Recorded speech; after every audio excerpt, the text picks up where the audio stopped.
Hello बच्चों, क्या हालचाल, कैसे हैं आप लोग। इस आज हम पढ़ने वाले हैं श्रम विभाजन और जाति प्रथा।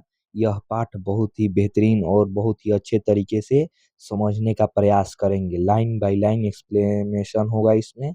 इससे पहले आप लोग लेखक का परिचय नहीं जाने हैं तो मेरे चैनल पर जाकर आप लोग देख लीजिएगा। उसमें लेखक का सारा परिचय मैं बता चुका हूँ।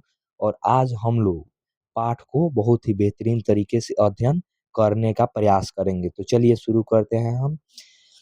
क्या है पाठ हमारा? श्रम विभाजन और जाति प्रथा, गोदुली का गजखंड, चैप्टर 1। ठीक है, देखिए इसमें हम क्या पढ़ने वाले हैं। यह विडंबना की ही बात है कि इस युग में भी जातिवाद के पोषकों की कमी नहीं है। इसके पोषक कई आधारों पर इसका समर्थन करते हैं। समर्थन का एक आधार यह कहा जाता है कि आधुनिक सभ्य समाज कार्य कुशलता के लिए श्रम विभाजन को आवश्यक मानता है, और चूंकि जाति प्रथा भी श्रम विभाजन का ही दूसरा रूप है, इसलिए इसमें कोई बुराई नहीं है। क्या है कि यह विडंबना की ही बात है कि इस युग में भी जातिवाद के पोषकों की कमी नहीं है। चलिए हम नेक्स्ट देखते हैं। नेक्स्ट है, नेक्स्ट देखिए, इसके तर्क के संबंध में पहली बात तो यह आपत्तिजनक है कि जाति प्रथा श्रम विभाजन के साथ वि, विभाजन के साथ श्रमिक विभाजन भी रूप लिए हुए हैं। श्रम विभाजन निश्चय ही सभ्य समाज की आवश्यकता है, परंतु किसी भी सभ्य समाज में श्रम विभाजन की व्यवस्था श्रमिकों के विभिन्न वर्गों में अस्वाभाविक विभाजन नहीं करती है। भारत की जाति प्रथा की एक और विशेषता यह है कि यह श्रमिकों का अस्वाभाविक विभाजन ही नहीं करती, बल्कि विभाजित वर्गों के एक दूसरे की अपेक्षा ऊंच नीच भी करार देती है, जो कि विश्व के किसी भी समाज में नहीं पाया जाता है। नेक्स्ट हम देखते हैं। नेक्स्ट है, नेक्स्ट, जाति प्रथा को यदि श्रम विभाजन मान लिया जाए तो यह स्वाभाविक विभाजन नहीं है, क्योंकि यह मनुष्य की रुचि पर आधारित नहीं है। कुशल व्यक्ति या सक्षम श्रमिक समाज का निर्माण करने के लिए यह आवश्यक है कि हम व्यक्तियों की क्षमता इस सीमा तक विकसित करें जिससे वह अपने पेशा या कार्य का चुनाव स्वयं कर सके। नेक्स्ट देखते हैं। नेक्स्ट है, इस सिद्धांत के विपरीत जाति प्रथा का दूसरी सिद्धांत यह है कि इससे मनुष्य के प्रशिक्षण अथवा उसकी निजी क्षमता का विचार किए बिना दूसरी ही दृष्टिकोण, जैसे माता पिता के सामाजिक स्तर के अनुसार पहले से ही अर्थात गर्भधारण के समय से ही मनुष्य का पेशा निर्धारित कर दिया जाता है। जाति प्रथा पेशे का दोषपूर्ण पूर्व निर्धारण ही नहीं करती, बल्कि मनुष्य को जीवन भर के लिए एक पेशे में बांध भी देती है। क्या करती है? एक पेशे में बांध भी देती है, भले ही पेशा अनुपयुक्त या अपर्याप्त होने के कारण वह भूखे मर जाए। नेक्स्ट देखते हैं हम।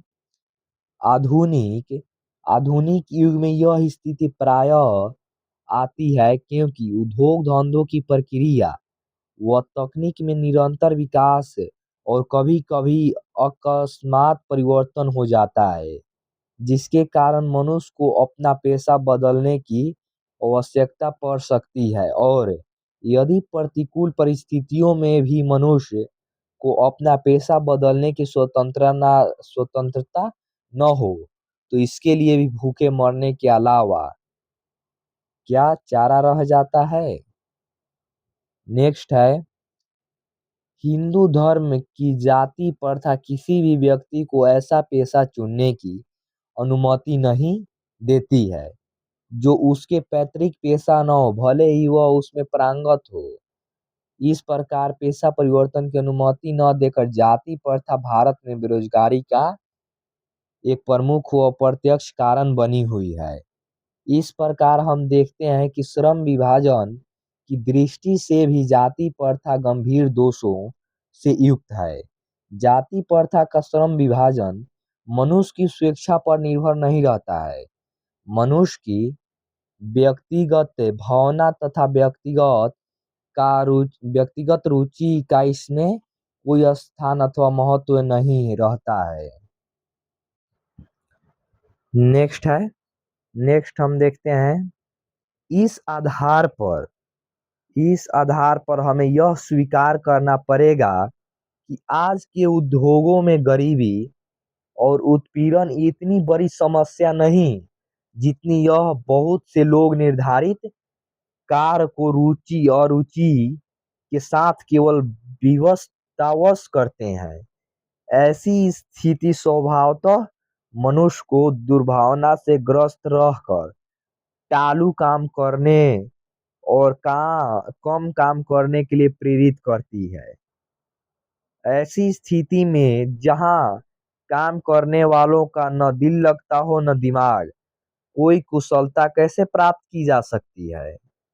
नेक्स्ट हम देखते हैं, अतः यह निर्विवाद रूप से सिद्ध हो जाता है कि आर्थिक पहलू से भी जाति प्रथा हानिकारक प्रथा है, क्योंकि यह मनुष्य की स्वाभाविक प्रेरणा, रुचि व आत्मशक्ति को दबाकर उन्हें अस्वाभाविक नियमों से जकड़ कर निष्क्रिय बना देता है। अब मैं समस्या के रचनात्मक पहलू को लेता हूँ। मेरे द्वारा जाति प्रथा की आलोचना सुनकर आप लोग मुझसे यह प्रश्न पूछना चाहेंगे कि यदि मैं जातियों के विरुद्ध हूँ, तो फिर मेरी दृष्टि में आदर्श समाज क्या है। मेरा उत्तर होगा, मेरा आदर्श समाज स्वतंत्रता, समता, भ्रातृत्व पर आधारित होगा। आज के लिए इतना ही। नेक्स्ट वीडियो में इससे आगे आप लोग जानेंगे। इसके लिए मेरे चैनल को सब्सक्राइब जरूर कर ले, लाइक करके कमेंट में बताइएगा आपको वीडियो कैसा लगा। जय हिंद, जय भारत।